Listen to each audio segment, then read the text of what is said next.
Eu entrei naquele tribunal como se estivesse indo para uma luta, mas eu sabia que não tinha nenhuma chance de ganhar. O ambiente gelado, a luz fluorescente nos olhos, o som abafado das conversas e os papéis sendo mexidos entre os advogados. Aquilo tudo parecia surreal. O meu estômago estava revirado, e minha cabeça, como uma panela de pressão, só não explodiu porque eu já estava no limite. A cada palavra que o advogado de Oleg falava, mais apertava o nó que eu sentia na garganta. Ele estava ali, tão tranquilo, com aquela expressão de quem já havia vencido. E a Milana? Ela estava ao lado dele, com aquele sorriso de superioridade que me cortava como faca. O ódio que eu sentia por ela me consumia, mas eu tinha que me manter firme. Eu sabia que, ao final das contas, o que estava em jogo não era apenas a minha casa, mas o pedaço de mim que eu tinha perdido ao longo do tempo. O tribunal parecia estar me observando, mas ninguém ali me via de verdade. Eu sentia os olhares de Milana e da Svetlana, a mãe de Oleg, pesando sobre mim como um fardo. Ambas com aquelas expressões de quem já sabiam que eu não tinha a menor chance. Era como se eu fosse uma sombra para elas, um objeto descartável que só existia ali para ser diminuído e destruído. Aquelas duas mulheres. Eu jamais imaginei que chegaria a esse ponto, onde eu me via com o coração em pedaços, tentando encontrar um motivo para seguir em frente. Mas o que me feria mais não era nem o fato de Oleg estar lá, sentado com aquela postura arrogante, ignorando tudo o que a gente havia vivido. Não. O que realmente me doía era ouvir o advogado dele, com aquele tom sarcástico, dizendo que eu não tinha direito à casa porque, segundo ele, eu não trabalhava de verdade. Ele se referiu a mim como simplesmente dona de casa, como se isso fosse o suficiente para me diminuir, como se toda a minha dedicação e os meus sacrifícios valessem nada. Ela não tem trabalho fixo, ela é apenas uma dona de casa, ele repetia, e cada palavra batia em mim como um soco, como se o que eu tivesse feito, as noites em claro cuidando do lar, as decisões que tomei para nossa família, não fossem importantes. E ali, diante de todos, com Oleg se debruçando sobre o banco com um sorriso de quem já estava levando a melhor, eu vi o que realmente ele achava de mim. Eu vi que, no fundo, tudo o que eu fazia era invisível. A casa que eu tinha feito com tanto amor, que eu havia transformado de um pedaço de terra sem vida em um lugar onde eu encontrava paz e refúgio, agora era só uma questão de disputa de bens. Algo que ele achava que tinha mais direito. Ele nem se importava com os momentos que passamos ali. As memórias, as risadas, as brigas que depois viraram aprendizados. Nada disso importava. E eu? Eu estava ali, tentando não me deixar abater por tudo aquilo. Foi como se o tempo tivesse desacelerado quando o juiz falou. Não é que ele estivesse falando algo novo. Não era surpresa nenhuma que ele iria decidir a favor de Oleg, mas o peso das palavras soaram como um martelo batendo na minha alma. Sem provas suficientes da contribuição de Victoria, o tribunal decide que a casa será de Oleg. E no meio disso tudo, foi quando a Milana soltou a frase que eu sabia que viria, mas não estava pronta para ouvir. Ela sorriu, e com uma voz quase cínica, disse: "Afinal, você perdeu tudo, artista." Aquela frase ecoou na minha cabeça, e por um segundo me senti completamente pequena. Eu era nada mais que uma ilusão para ela. Só mais uma mulher que perdeu para a esposa perfeita que Oleg encontrou. E eu? Eu era a artista, a mulher sem valor para a vida dele. Não pude deixar de segurar as lágrimas, mas estava ali, resistindo. Eu sabia que ainda havia algo em mim que não podia deixar ir, que a vida me desafiava, que a dor do momento ia passar, mas que eu não poderia me deixar derrotar por isso. Ao sair da sala do tribunal, não olhei para trás. Eu sabia que havia mais à frente. O que eu não sabia, mas sentia lá no fundo, era que aquele momento iria definir mais do que eu imaginava. A proposta de Milana foi como um golpe baixo, mas eu sabia que não tinha escolha. Ela me olhou com aquele sorriso irônico, como se estivesse me oferecendo uma chance de redenção, quando na verdade era uma forma de me humilhar ainda mais. Trabalhar no restaurante de Svetlana, a mãe de Oleg, por um mês, e em troca, quem sabe, conseguir de volta o que me foi arrancado, a minha casa. Não sei se foi o desespero ou a raiva que me fez aceitar, mas eu sabia que, de algum jeito, eu tinha que mostrar a todos, especialmente a ela, que não era a mulher frágil que eles pensavam. Quando cheguei ao restaurante, já sabia o que me aguardava. Era como se eu estivesse entrando em um campo de batalha onde cada passo meu seria analisado e criticado. O cheiro da comida misturado com o som das conversas altas dos garçons e cozinheiros me deixava com a sensação de estar em um lugar onde eu não pertencia. Milana estava lá, claro, com aquele sorriso de quem sabe que já venceu, observando cada movimento meu, esperando que eu cometesse algum erro para se deliciar com a minha derrota. Svetlana, por sua vez, não dizia uma palavra, mas seu olhar falava por si. Ela não precisava abrir a boca para me fazer sentir como se eu fosse a última pessoa que deveria estar ali. As primeiras semanas foram um inferno. Eu, que sempre estive no conforto do meu estúdio, trabalhando com as mãos em pincéis e telas, agora me via imersa em pilhas de pratos sujos, talheres, panelas engorduradas e a constante pressão de fazer tudo rapidamente, sem erros. Cada prato que eu lavava parecia um lembrete cruel de como minha vida havia se transformado em uma rotina de tarefas repetitivas e humilhantes. Minhas mãos, antes acostumadas a segurar pincéis e lápis, agora estavam ásperas, e o cheiro de detergente e comida velha ficava impregnado em minha pele. Eu estava exausta. O cansaço físico me consumia, e a cada xícara quebrada ou prato sujo que eu não conseguia limpar direito, a voz de Milana ecoava na minha mente dizendo: "Viu? Não é pra você. Você nunca vai conseguir." Cada olhar desdenhoso de Svetlana parecia me esmagar, e eu só queria fugir. Mas não podia. Eu sabia que se não cumprisse aquele mês, não teria nem a casa nem o orgulho de ter provado a eles que eu tinha mais do que aparência e talento artístico. Eu tinha força, e era isso o que eu precisava provar a mim mesma. Mas, com o tempo, algo mudou. Comecei a perceber que não estava apenas lavando pratos ou limpando panelas. Cada movimento repetitivo que eu fazia parecia me transformar. Eu, que sempre procurei controlar minha arte, agora estava aprendendo a lidar com o caos de um ambiente de trabalho completamente fora da minha zona de conforto. A pressão não diminuiu, mas algo dentro de mim se solidificou. Não era só a dor que eu estava sentindo, mas também a sensação de resistência. Eu estava resistindo a tudo o que me colocavam para baixo, e isso me dava forças. Comecei a aprender como manusear a enorme máquina de lavar pratos, a lidar com os horários apertados, a entender os ritmos caóticos da cozinha. Eu me tornava mais eficiente a cada dia. Não porque queria agradar a Svetlana ou a Milana, mas porque estava começando a entender que esse trabalho, mesmo que humilde, me ensinava algo valioso. A vida não era apenas sobre ser talentosa, sobre ter uma casa ou uma carreira de sucesso. Às vezes, era sobre resistir, sobreviver, encontrar força na adversidade. E foi exatamente nesse ponto que algo inesperado aconteceu. Eu comecei a ser reconhecida. Não por Milana, é claro, mas pelos cozinheiros e garçons do restaurante. No começo, eles riam de mim, achando que eu não conseguiria dar conta do trabalho. Mas conforme os dias passavam, eu percebia que alguns deles começavam a me olhar de forma diferente. Quando eu consegui finalmente lavar toda a pilha de pratos em tempo recorde, um dos cozinheiros, André, me deu um aceno de aprovação. Não era um grande elogio, mas significava algo. Ele havia notado meu esforço. Aos poucos, comecei a receber dicas de como melhorar meu trabalho, de como evitar me queimar com a água quente ou como usar melhor a máquina de lavar. Eles começaram a me respeitar. É claro, Milana não deixou de fazer o seu papel de provocadora. Ela me observava, tentando encontrar qualquer motivo para me fazer falhar. Mas eu me recusei a me deixar abater. No fundo, eu sabia que aquela era a minha chance de me reencontrar, de provar que eu podia ser mais do que a esposa abandonada de Oleg, que eu podia ser uma mulher forte e determinada. E aos poucos, aquele trabalho que no início me parecia uma humilhação passou a ser uma lição de resiliência. Durante as pausas no trabalho, entre uma xícara e outra, eu conversava com os outros funcionários. Tinha algo de humano ali, algo que eu nunca imaginei encontrar em um lugar como aquele. Pessoas que, como eu, tinham suas próprias histórias de dificuldades, frustrações e sonhos. O chefe de cozinha, Radion, embora durão, começou a me dar pequenas responsabilidades. Primeiro, ele me pediu para organizar a cozinha, depois para ajudar na preparação de ingredientes. Era simples, mas mostrava que ele estava começando a me ver de uma maneira diferente. Ele não mais me tratava como a artista sem qualificação, mas como alguém que estava disposta a aprender, que estava disposta a lutar. E mais uma vez, Milana tentou dar o golpe final.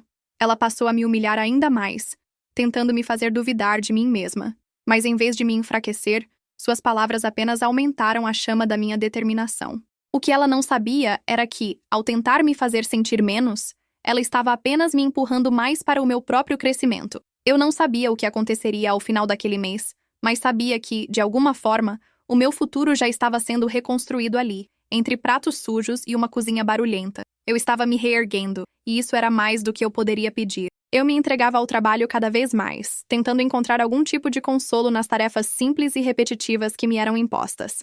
Mas enquanto minhas mãos se sujavam com detergente e água quente, minha mente não conseguia se concentrar completamente no presente. Ela sempre voltava para Boris. Eu não sabia muito sobre ele, mas nossas conversas nas redes sociais me davam algum tipo de conforto. Ele parecia sempre tão compreensivo, tão paciente comigo, especialmente quando eu precisava de alguém para desabafar.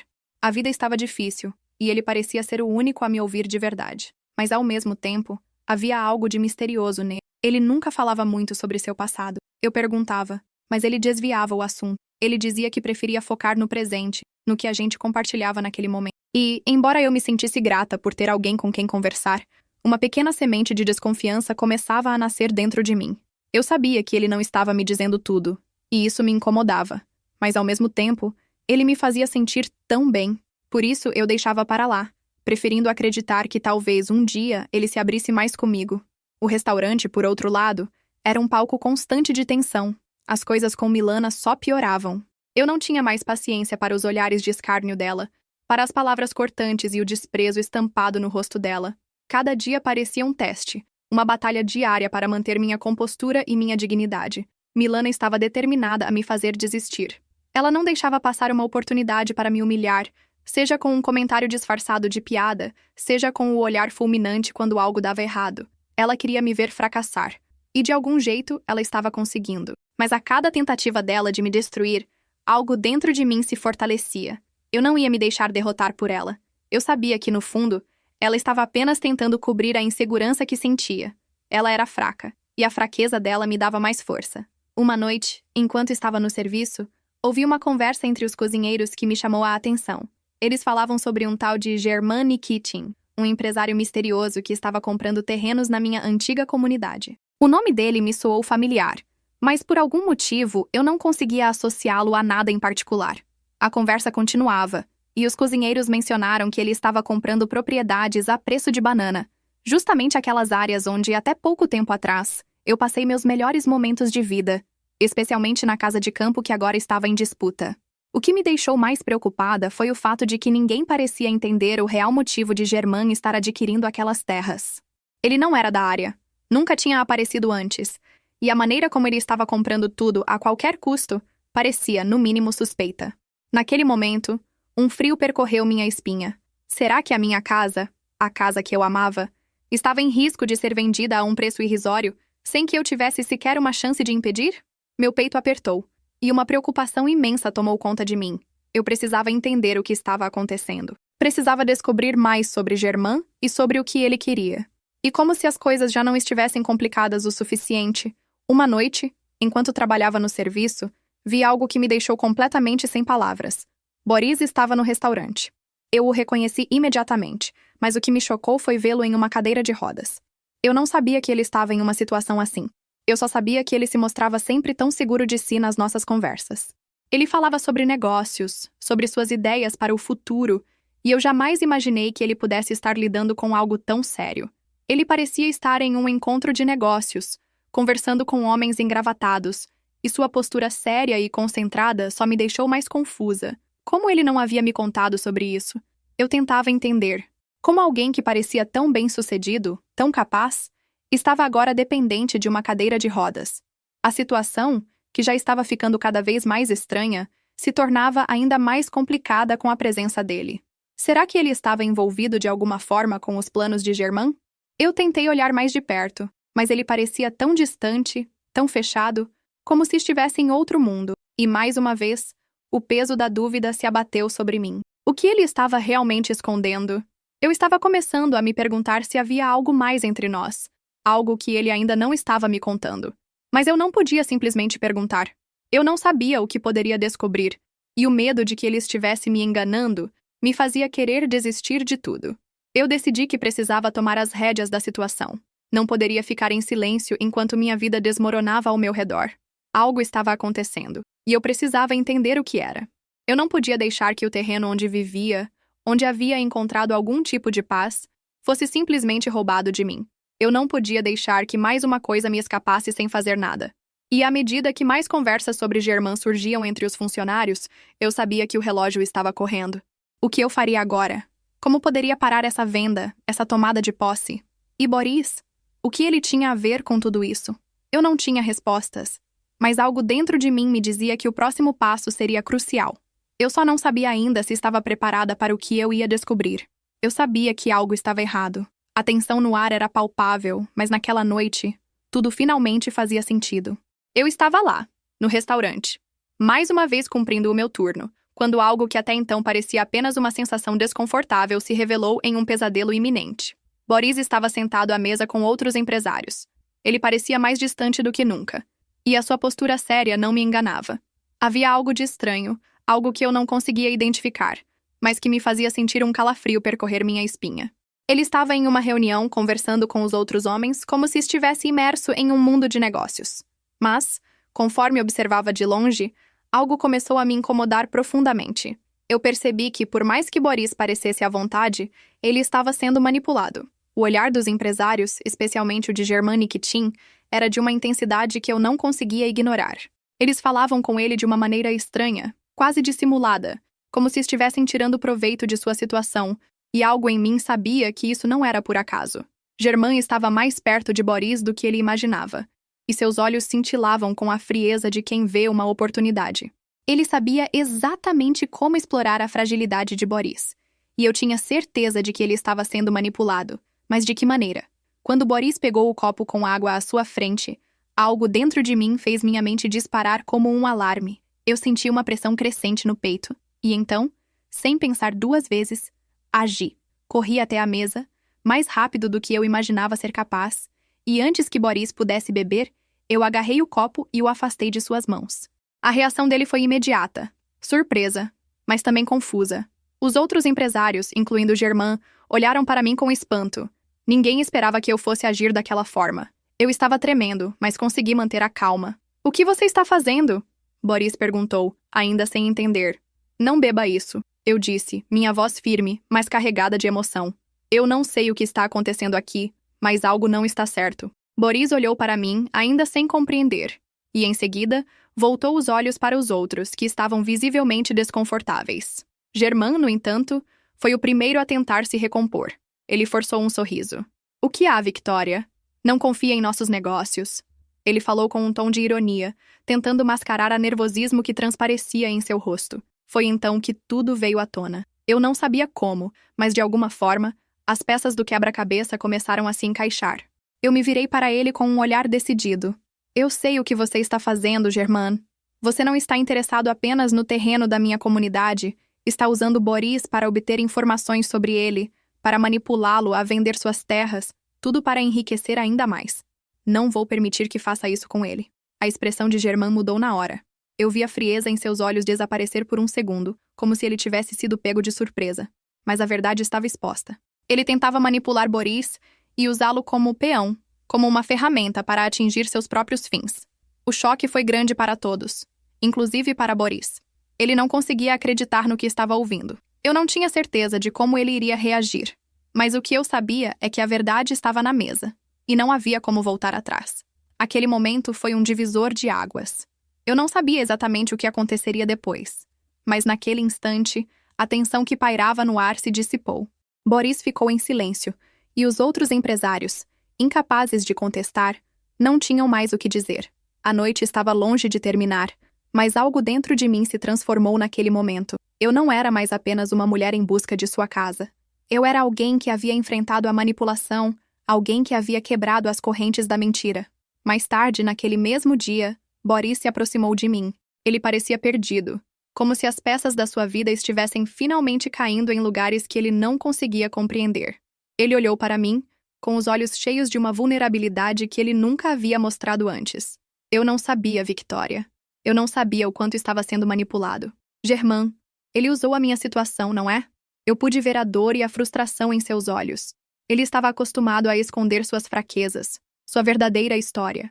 Boris começou a me contar tudo, sem esconder nada dessa vez. Ele revelou que era um milionário, um homem que, até um tempo atrás, vivia sua vida de forma egoísta e distante. Mas tudo mudou quando ele sofreu um grave acidente de esqui e ficou tetraplégico. Ele havia se distanciado de todos, temendo ser amado apenas por sua fortuna, por sua condição antes privilegiada. Ele me contou, com um olhar triste, como o mundo parecia ter virado de cabeça para baixo depois do acidente. E como, mesmo com toda a sua riqueza, ele se sentia mais solitário do que nunca. Eu não sabia como responder no início. As palavras dele me pegaram de surpresa, mas eu senti uma dor profunda por ele. Eu não sabia como se sentia estar preso no próprio corpo, com a sensação de que as pessoas só o viam por aquilo que ele tinha. Mas eu vi além disso. Eu o vi como ele realmente era, e não como ele achava que deveria ser. E naquele momento, algo mudou entre nós. Eu não estava mais apaixonada pelo homem de riqueza, nem pela ideia de ser resgatada por ele. Eu estava apaixonada pelo homem que ele era por dentro, pelas inseguranças que ele compartilhava comigo, pela vulnerabilidade que ele me permitiu ver. Eu sabia que ele também estava começando a ver além das minhas falhas e do meu passado. Ele viu minha luta, minha resistência, e foi isso que o fez olhar para mim de uma forma completamente nova. Quando voltei para minha casa mais tarde, com a sensação de que finalmente estava em controle da minha vida, olhei para o lugar que eu havia tanto lutado para proteger. A casa que representava tanto para mim não era apenas um símbolo de um refúgio perdido, mas de uma nova força que eu havia conquistado. Eu me sentia mais forte do que jamais imaginei ser capaz. O futuro não estava mais tão incerto. Eu sabia que o caminho seria difícil, que ainda havia muito a aprender, mas algo havia mudado. Eu não era mais a mulher que se deixava manipular. Eu era alguém que, mesmo diante das adversidades, havia encontrado uma força interna que nunca soubera que existia. E ao lado de Boris, eu sabia que o próximo capítulo da minha vida seria mais verdadeiro, mais sólido e mais meu do que nunca.